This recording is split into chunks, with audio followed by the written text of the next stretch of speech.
happening to him now is one of the greatest tragedies that we're gonna ever read about, bro. This is gonna be one of the greatest tragedies of hip hop, along with Pac's death, along with Big's death. Federal agents took Sean Diddy Combs into custody. They placed Combs under arrest and lead him out the front door in handcuffs. Gene Deal may have just crossed a line that can't be uncrossed. Diddy's former bodyguard is now openly claiming that Sean Combs knew about the murders of Tupac Shakur and the notorious B.I.G. before they happened. And not just that, he's suggesting that Diddy may have played a role in setting the stage for both. What makes this different from the countless conspiracy theories that have floated around for decades is who's saying it, when he's saying it, and how close he was to everything that unfolded. Gene Deal wasn't a fan speculating online. He wasn't a YouTube theorist chasing clicks. He was Diddy's bodyguard in the 1990s. He was inside the rooms. He was present during key moments. And most chilling of all, he was standing nearby the night Biggie was murdered. He watched how people reacted. He watched who moved and who didn't. And according to him, some of those reactions never made sense. Until now. What's happening to Gene Deal today feels less like a media cycle and more like the early chapters of a tragedy that history hasn't fully processed yet. Even he seems to understand the gravity of what he's saying. At one point, he openly admits that this story could end with him becoming another cautionary tale in hip-hop history. Another name whispered after the fact, another voice silenced too late. To understand why his claims are so explosive, you have to rewind to the mid-1990s and strip away everything that pop culture has simplified. Tupac and Biggie weren't always rivals. Before the chaos, before the bloodshed, they were genuine friends. They supported each other. They shared stages. They shared trust. He said, I don't know how to talk to women. I don't know how to talk to girls. You understand? I said, you don't have to know how to talk to nobody. You're a millionaire. You got it. So he was jealous of Pac because Pac ain't had to do that. Pac had that aura, you know what I'm saying? And he probably knew how to communicate with women. And most women who he talked to that said stuff, said about it. That relationship collapsing is what turned tension into something lethal. By 1996, the East Coast-West Coast rivalry had spun completely out of control. Artists weren't just trading lyrical shots anymore. Alliances were forming, lines were being drawn, street politics, record label egos, and real criminal elements were bleeding into the music industry. It wasn't just entertainment, it was combustible. Then came Las Vegas. On September 7th, 1996, Tupac was shot after leaving a Mike Tyson boxing match. 4 bullets, 6 days in critical condition. On September 13th, he died. He was 25 years old. The world mourned, but the questions never stopped. No arrests, no convictions, just rumors and silence. 6 months later, history repeated itself. On March 9th, 1997, Biggie was gunned down in Los Angeles after leaving a party. 4 shots, he died almost instantly. He was 24. 2 of the most influential artists of their generation were gone before either reached 30, and the cases went cold. For decades, law enforcement failed to deliver answers. The truth was buried under politics, fear, and missing witnesses. That's the context Gene Deal says people have been missing. According to him, Diddy's relationship with Tupac wasn't just competitive. He was there to spy on Big. In the interim of him being there to spy on Big, Jimmy Henchman told him that they finna show Pac, teach Pac a lesson, because Pac had owed him some money. So that's why he was up in the studio and was coming to the studio. Pac owed him some money. He was gonna work it off and get some money from doing a song with Lil Sean. And that's what that was about. But Pac was talking greasy to Jimmy Henchman, and Jimmy Henchman wasn't the type of dude that you talk greasy to, allegedly. Unless you 50 Cent. So Diddy knew what was going to happen to Pac. He knew Pac was about to deal well. Yeah, he was there to see it. He was there to see it. He wasn't only there to see Big them. When Jimmy Henchman told him that, he was there to see what's going to happen to Pac. He was there for that. Because had he not been there for that, he would have went up there in the office. He would have went to the studio or the studio session with Big them. He would have went to that studio session with Big them. He knew what room Big them was in. He didn't do that. He was there to see what was going to happen to Pac after Jimmy told him. And that's factual. It was deeply personal. He claims Diddy was jealous of Tupac in ways money couldn't fix. Not business jealousy, not chart jealousy, personal jealousy. Tupac had something Diddy couldn't buy. Presence, charisma, the ability to command attention without trying, the kind of aura that draws people in naturally. Gene describes Diddy as someone who had everything except that, the wealth, the power, the influence, but not the effortless magnetism Tupac carried into every room. According to him, that imbalance ate away at Diddy, and jealousy, left unchecked, has a way of turning into something darker. This is where Gene's story becomes genuinely disturbing. He takes listeners back to 1994 and the infamous Quad Studios shooting in New York. Tupac was ambushed in the lobby, robbed, and shot 5 times. He survived, barely, but that night permanently shattered trust. Later, a man named James Rosemond, also known as Jimmy Henchman, would be tied to the incident. He allegedly ordered the hit over a financial dispute. Here's what Gene claims most people don't know. Diddy was there that night, not upstairs, not recording, not in Biggie's session. According to Gene, Diddy stayed exactly where he was because he knew what was about to happen. He says Diddy had been told directly that Tupac was going to be taught a lesson, and instead of warning Tupac, instead of intervening, Diddy did nothing. That Gene insists this wasn't ignorance, it wasn't coincidence. Diddy wasn't caught off guard by the chaos, he was waiting to see it unfold. That allegation alone reframes everything. If true, it means the rift between Tupac and Biggie wasn't just organic fallout. It means seeds were planted deliberately. Silence became complicity, and violence was allowed to escalate because it served someone else's interests. Gene believes that moment set off a chain reaction that never stopped. Once trust was broken, paranoia took over. Alliances shifted, communication died, and when Tupac was killed in 1996, the industry was already primed for retaliation, even if the truth didn't match the narrative. Kirk Burroughs, he also said that, he feels like, Diddy was behind Pac murder. Yeah, if Diddy played a part in that stuff, like he said, Kirk know where the money came from. I'ma say this. They tried to, if you talk about the Vegas trip and the whole 9 yards, Kirk said that he paid for people to drive out to Vegas. You know what I'm saying? He said he paid for people to drive out of Vegas. I was heavily with Bad Boy at that time. I don't remember that part of it. You understand? I don't remember that part of it. But if Kirk knew and he was paying for people to drive out to Vegas in the whole 9 yards, it's hard to hide $1 million, brother. You ain't going to cash that in the check cashing place. You signing that over to somebody. I said 1,000 times, and I'll say it 1,000 times again. Eric Von Zip showed me and my man Boondang, aka my man Slick, a check for $1 million. We don't know, and everybody trying to say, lying, talking about half of it got paid, 500. I don't know. I know when I asked him about, we asked him, do we ask? No, we didn't ask him. I know when he showed us the check and he walked away after he showed us the check for the $1 million, you understand? I asked Boone, I said, yo, Boone, when did he get a record label? He said, you know how Zip is. I said, when did he get a Zip record label? Zip had a check for $1 million. He said he got it from Barry Hankerson and Jimmy Henchman for his record label, Black Ground Records. So now, if that's true, we know Jimmy Henchman and Puff was cool. You should be able to trace $1 million if that's the truth. If that's the truth, you should be able to trace that, where it came from. Why did he get... What makes Gene's claim so dangerous now is timing. Diddy is no longer untouchable. He's no longer surrounded by the same protection. He's currently incarcerated, fighting multiple legal battles and watching his empire unravel. People who stayed silent for decades are starting to talk. And when someone like Gene Deal speaks now, it hits differently. He's not asking for attention. He's not building a brand. If anything, he sounds aware that speaking could put him at risk. He repeatedly hints that powerful people don't like loose ends. And he doesn't present his story as speculation. He presents it as a lived experience. He also makes it clear that Biggie's murder didn't surprise him. According to Gene, the same environment that allowed Tupac's shooting to happen without interference created the conditions for Biggie's death months later.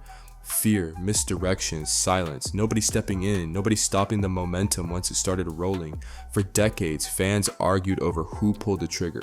Gene is asking a different question: who let it happen? That shift matters, because planning doesn't always mean ordering a hit. Sometimes it means knowing something bad is coming and choosing not to stop it. Sometimes it means staying silent because chaos benefits you. Sometimes it means watching events unfold because the outcome serves your position. Gene Deal is essentially accusing Diddy of being present at the birth of one tragedy and complicit in the environment that allowed the second to occur.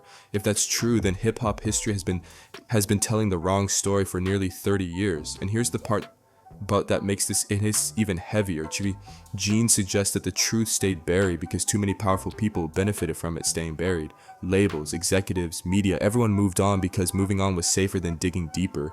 Meanwhile, 2 families never got justice, 2 artists never got to grow old, and an entire culture internalized the violence as inevitable instead of interrogating who allowed it to thrive. Gene Deal speaking now feels less like revenge and more like a reckoning delayed. He knows what he's saying can't be walked back. He knows these claims change how people view the past. And he knows that in a moment where Diddy's power is already weakened, the silence protecting those years is finally cracking. The question isn't whether every detail Gene shares can be proven immediately. The question is why so many people stayed quiet for so long. Because if even part of what he's saying is true, then Tupac and Biggie weren't just victims of street violence or random fate.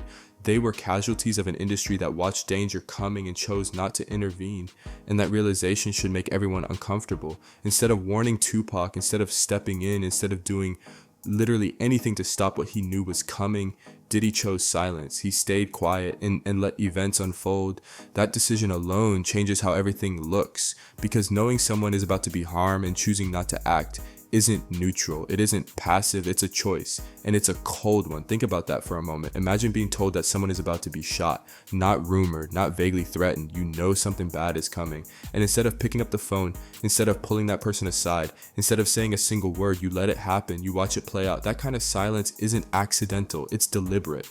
Gene Deal raises the question that hangs over all of this like a cloud. Was it jealousy? Was Diddy's resentment toward Tupac so deep that he was willing to let Tupac get hurt? Did he see Tupac as a rival who shined too brightly, someone who naturally commanded attention in ways money and power couldn't replicate? And did he convince himself that if Tupac was removed from the picture, the spotlight would finally settle where he wanted it? There's no definitive answer yet. But the idea that Diddy knew about the Quad Studio shooting beforehand and said nothing is more than suspicious. It's disturbing. Silence at that moment, it didn't just allow violence, it reshaped relationships, destroyed trust, and pushed hip-hop toward a path it never came back from. Parked on the side of the Peterson Museum. So when I said to Paul said we was ready to go, I said, all right, follow us. I tried to ride on the side of the car. Puff said, yo, Gene, what you doing? I said, I'm riding on the side of the car. I have my gun out. I'm on the side of the car. At the time, I'm 265. You know what I'm saying? I'm not the street 30. You know what I mean? So I was a little slimmer back then. So he says to me, Gene, if you don't get in this car, you ain't gonna never work for Bad Boy ever again. I said, man, how the fuck you gonna try to tell me how to do my job? He said, Gene, we don't need that look. We don't need that look. Get in the car. As I go to get in the car, this motherfucker reached down and let his seat all the way back. So now I gotta put my legs sideways. I'm like, yo, what the fuck is you doing? And so then Kenny said, you ready? He said, you ready? I said, Kenny, run the next 3 lights. Run the next 3 lights, Kenny. Kenny said, for what? I said, mother, run the next 3 lights, Kenny, or I'm gonna drop. Fast forward to 1996 and things grow even darker. This is where more people begin pointing fingers and where the accusations no longer come only from street figures or outsiders, but from people inside Diddy's own operation. Kirk Burroughs, a co-founder of Bad Boy Entertainment, someone who worked closely with Diddy for years, came forward with claims that sent shockwaves through the industry. Kirk knew how Diddy thought. He knew how he moved. He knew how money flowed, how decisions were made, and how problems were handled behind closed doors. Kirk openly stated that he believed Diddy played a role in Tupac's murder, not as a rumor, not as speculation, as a belief rooted in what he witnessed during that period. And the reason he gave goes back to the same motive Gene Deal described earlier, jealousy. By the time Tupac was killed, he wasn't just popular, he was dominant. All Eyes on Me had dropped and was selling millions. Tupac was everywhere, interviews, music, headlines. He had momentum, power, and influence that went beyond record sales. According to Kirk, that success made Diddy furious. Tupac wasn't just winning, he was eclipsing. Then came a detail that made people stop and rewind the documentary. Kirk claimed that around the time of Tupac's death, Diddy wanted to rent multiple cars and drive from New York to Las Vegas for the Mike Tyson fight weekend. Not fly, drive. That's nearly a 40-hour trip across the country. People don't do that casually, especially wealthy executives with access to private jets. You don't drive unless you're trying to move something or someone, and you don't want that something going through airport security. That allegation alone raised a chilling question. Why would Diddy need cars driving cross country at that exact time? Why Vegas? Why that weekend? And then there's the money. Dwayne Keith Davis, known publicly as Keith D, has been charged in connection with Tupac's murder. Keith D has stated on record that someone offered him $1 million to kill both Tupac Shakur and Suge Knight. Passed the light and we got across the street. Tone, who was behind me, said, yo, somebody in the car pointing a gun at Big Nim. I goes to open the door. Fucking, next thing you know, you hear it say, pow, pap, pap, pap, pap. Yeah, it was 5 or 6 cars, was like, pap, pap, pap, pap, right? Fucking Kenny guns the car going forward. I said, Kenny, what the fuck is doing? He said they shooting at Big. He said, we don't know who they shooting at. He then goes up the block, stops, and do this 3-point, something like that, U-turn, comes back. And as we coming back, we see the guy turning the corner from the corner. He was parked on the corner because there's no way he could have got on the side unless his car was already parked. According to the story that circulated for years, only half of that money was paid because only one of the two targets was killed. Tupac died, Suge survived. The allegation is that $500,000 went to Eric Zip Martin. But here's where the story fractures. Zip allegedly never passed the money down to the actual shooters. The money disappeared. This is where Gene Deal adds his most chilling contribution. Gene says Eric Zip Martin personally showed him a check for $1 million. Not a rumor, not hearsay. He says he saw it with his own eyes. When Gene asked where that money came from, Zip told him it came from Jimmy Henchman. That answer only created another question. If Jimmy Henchman provided the money, where did Jimmy get it? $1 million doesn't materialize out of thin air. It leaves a trail. Banks, transfers, endorsements, labels. Someone wrote that check. Gene's position is blunt. Follow the money. Trace the paper trail. He believes that if law enforcement did that properly, it would lead directly back to Diddy. In Gene's view, the motive, the access, and the resources all point in one direction. And just when you think the story can't get any heavier, it reaches March 9th, 1997, the night Biggie was murdered. Gene Deal was there, not nearby, not after the fact. He was part of the security detail. He watched the night unfold in real time. And according to him, Diddy's behavior leading up to that moment was deeply abnormal. For days beforehand, Gene says Diddy was restless, paranoid, on edge. He kept scanning his surroundings, acting nervous without explanation. This wasn't normal caution. This wasn't being alert in enemy territory. This was someone who seemed to be anticipating something. The night of the Soul Train Awards after party, that strange behavior escalated. Diddy was pacing, running back and forth, stalling, fixated on distractions that made no sense given the situation. Gene says he had never seen Diddy act like that before. Normally, once Diddy decided to leave, he left immediately. No delays, no lingering, not even for family. That night was different. When it was time to go, Gene did what any bodyguard would do. He positioned himself to protect Biggie. He wanted to ride alongside Biggie's car, weapon ready, eyes open, creating a buffer in case something went wrong. It was standard protection protocol. Diddy shut it down immediately. He told Gene that if he didn't get into Diddy's car instead, he would never work for Bad Boy again. A direct threat, not a suggestion, a command. Gene was stunned. Protecting Biggie was his job, and suddenly that job was being taken away in the exact moment it mattered most. Stops right in the middle, right in front of Big's car. We stopped. Puff jumps out the front seat and runs around there to Big's car. All that shit running around the block. I ran down the block and shit like that. That's bullshit. When we got in front of the car, he jumps out the car, ran over to Big's side of the car. So now I'm behind Puff and I'm looking down the block and everything like that. Those girls who was right there on the corner talking to Puff and them, they had, talking to Big and Lil C's and them. I don't see them. The street is clear. Tone said, Gene, come on, let's go. Me and Tone hops back in the car and we try to take after the guy. Tone is trying to floor it, but it had one of those government chips in there, the car. So every time we get close to 100, it go all the way back down. So we could see the guy at the top of the hill. Oh, it was a top. We see the guy up at the top where he had to make, when he made a right. When he made that right turn, when we got up the top of the hill, we ain't see shit. Even more bizarre, Diddy then adjusted the seat in a way that physically limited Gene's ability to move or react quickly. Gene describes feeling boxed in, restrained, confused, and as the cars prepared to leave, Gene urged the driver to run multiple red lights to get distance fast. He felt danger closing in. What stands out isn't just that Diddy interfered, it's that he interfered specifically with protection. He didn't want Gene near Biggie's vehicle. He didn't want an armed bodyguard in position. He didn't want anything that might disrupt what was about to happen. Minutes later, Biggie was dead. Looking back, Gene says none of Diddy's behavior that night feels random anymore. The pacing, the stalling, the distractions, the threats, the insistence on controlling who was where and when. In Gene's mind, it all points to someone who knew the ending before the story finished. That's what makes these allegations so heavy. They aren't about a single moment, they're about patterns. Silence before violence, interference with protection, money that can't be explained, jealousy that never resolved, and two legends who never got the chance to grow old. And once you see it laid out like that, it becomes impossible to unsee. That kind of behavior was never normal for Diddy. Anyone who had been around him long enough knew how he moved. When it was time to leave, it was time to leave. No lingering, no unnecessary conversations, no wandering around. But that night, everything was different. Diddy kept running back and forth instead of getting in the car. He stopped to talk to women he barely acknowledged minutes earlier. He kept asking Jean if he remembered certain girls, repeating things like, "She's coming to the party tomorrow and remember her," as if any of that mattered in that moment. Jean had never seen him act like that before, not once. This wasn't charm, this wasn't distraction, this was stalling. Even the people around them could feel it. One of Diddy's friends finally broke the silence and asked the obvious question out loud: "Why are we still standing here? Why aren't we leaving?" That question alone says everything. When multiple people notice something feels off, it usually is.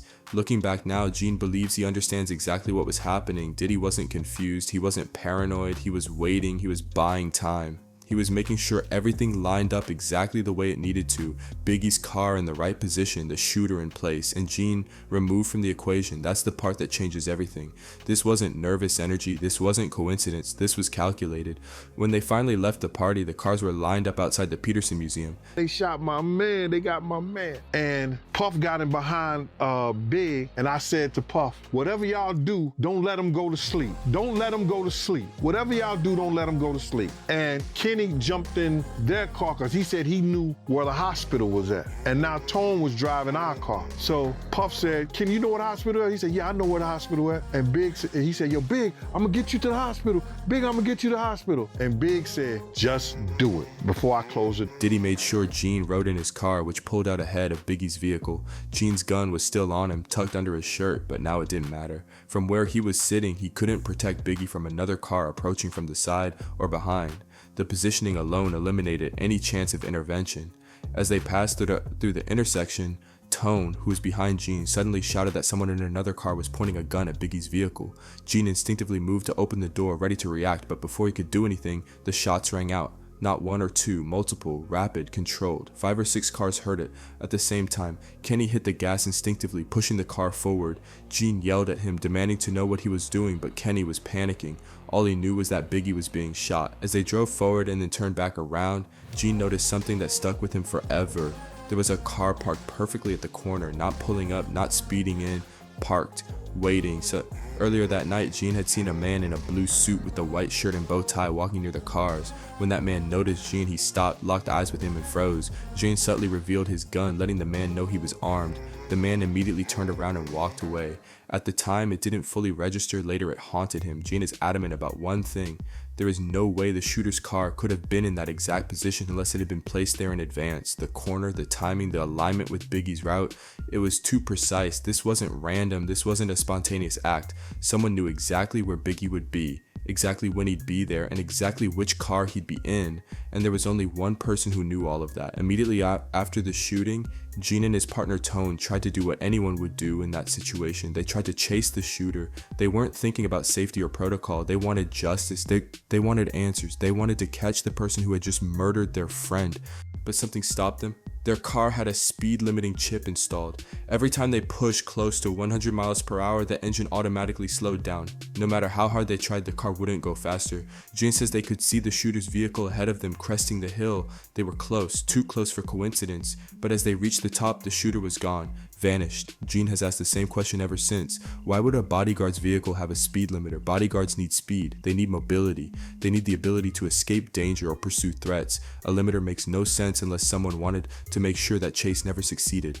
To Jean, that chip wasn't an accident. It was insurance. Insurance that whoever pulled the trigger would get away. Came to life for y'all that this dude wanted me dead way before I came to YouTube. Cause I was having meetings with serious dudes in the street and he refused to sit down. So what did he do? He tell his security team. He didn't tell the NYPD officers. He didn't tell the Department of Correction officers. He didn't tell none of the parole officers or anybody he had working for him that was officers. He told street dudes who had did dirt in the street. When y'all see Gene, y'all do him dirty. Because I came here and talked about the character of this dude who wanted me dead. I been knew that. He ain't saying nothing I didn't know. Y'all can find somebody else to play with. That goes to show you what kind of dude this is. Instead of coming to the table to say fucking Big and Tupac, he said it. This what kind of character that y'all out here saying, that y'all standing up for. After everything that night, what the stalling, the positioning, the threats, the interference, the perfectly placed car, the failed chase, Jane came to a conclusion he never wanted to reach, but the pieces fit too cleanly to ignore. When Biggie was dying, Gene begged Diddy not to let him fall asleep. He pleaded for urgency. He watched the chaos unfold in real time. And while Diddy cried, panicked, and played the role of a devastated friend, Gene believes it was all performance. Gene's theory is brutal but consistent. Diddy never wanted anyone to outshine him, not Tupac, not Biggie. He needed control, he needed dominance, and Biggie was becoming too big, too independent, too powerful. Biggie was starting his own production company. He was talking about branching out, about not being dependent on Bad Boy anymore. And in Diddy's world, independence equals threat. According to Gene, when Diddy realized he couldn't control Biggie forever, he made a decision, and everything that happened that night flowed from that choice. What makes this theory even harder to dismiss is what happened afterward. Diddy owned Biggie's catalog. He made millions after Biggie's death. His career didn't collapse, it exploded. He built an even larger empire on the legacy of a man who is no longer alive to challenge him. That reality is uncomfortable, but it's real. Then comes the part that turns this from history into something deeply personal. Gene says he later learned that Diddy wanted him dead too. Not after YouTube, not after interviews, long before that. Gene claims Diddy didn't go to police, didn't go to authorities. He allegedly went to street figures instead. People who handled things quietly. Gene had to save Diddy's life multiple times. He had put himself in danger to protect him. He had been loyal. He had treated Diddy like family. And according to Gene, the reason Diddy wanted him gone was simple. Gene knew too much. That's the pattern Gene keeps pointing to. Anyone who becomes a liability gets eliminated. Loyalty doesn't matter. History doesn't matter. Only control. To Gene, this isn't speculation. It's betrayal. And in his words, it reveals the true character of the man behind the image. Not the suits, not the smiles, not a public persona, but someone capable of removing anyone who stands in his way, even those who once stood between him and death. So now the question goes to you. Do these details change how you see everything? Do Gene Deal's claims add up when you look at the timeline, the behavior, the money, and the aftermath? Was this really about jealousy and control all along? Drop your thoughts in the comments. I want to know what you think after hearing all of this. And if you want more deep dives like this, make sure to like the video, subscribe, and turn on notifications, because this story is far from over.